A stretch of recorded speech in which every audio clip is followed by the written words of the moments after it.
Welcome to the Visual Fractions YouTube channel.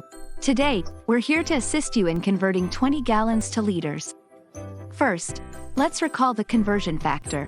1 gallon equals approximately 3.78541 liters.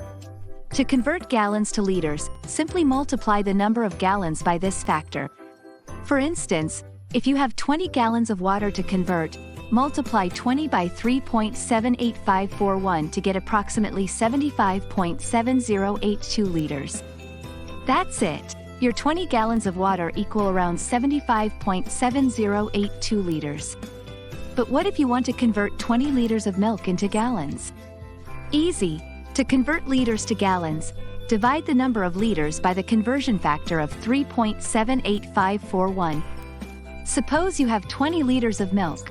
Dividing by 3.78541 gives approximately 5.28344 gallons. Remember to round to the nearest hundredth, so your final answer is approximately 5.28 gallons.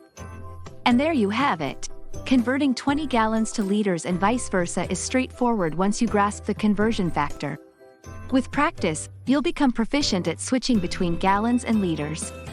If you found this tutorial helpful, remember to hit the like button. For more conversion tips, subscribe to Visual Fractions.